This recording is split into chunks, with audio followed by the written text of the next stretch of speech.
much has been talked about financial inclusion, so I leave that portion and start from the next step.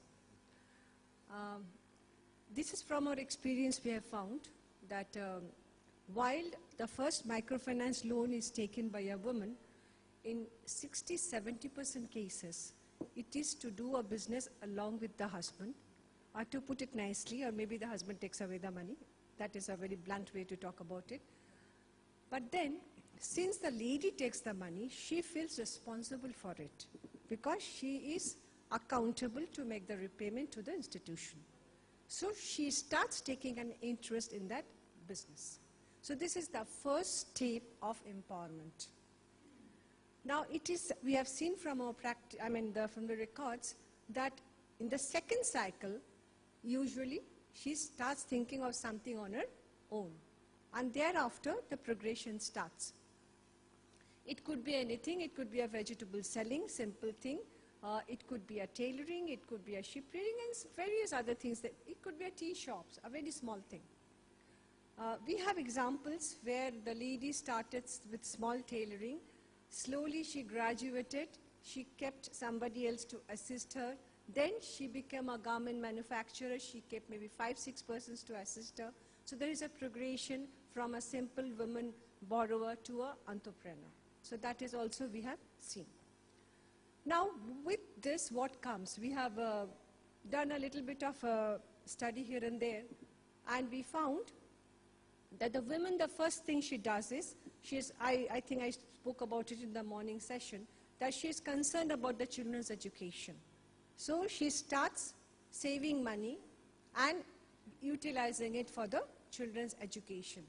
So this is an indication that she is part of the decision maker in the house. She takes a decision for the children. So this is maybe another manifestation of the empowerment. Then we have seen from the borrowers, among the borrowers we are having, or the people around them, we train them.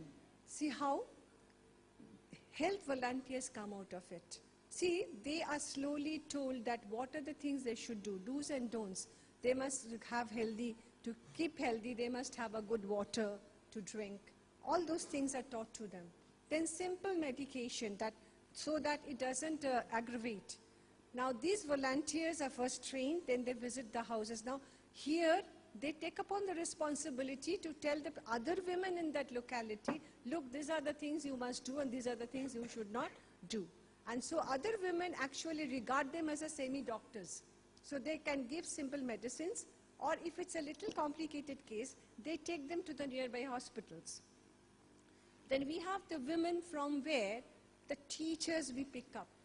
There's a lot of educational institutions.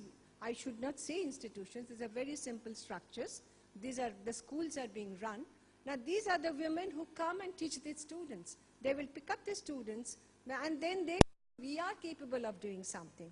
So these are innumerable cases that I thought of I must share with you, where in a very, very small scale empowerment takes place. And another thing happens is, it will start at a stage that where women are a little helpless and they start doing it. Then why not start it a little early?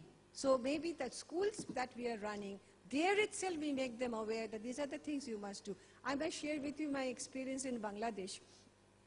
There in a school I saw that a number of children so well disciplined, and the teacher is so proud, not only the curriculum part of it, but the singing, dancing, everything being told to them. And these are the girls who ultimately serve the Bangladesh garment industry, you know. So they come to that position. So I hope there is a huge thing that we can do with the simple steps that we take. Thank you so much.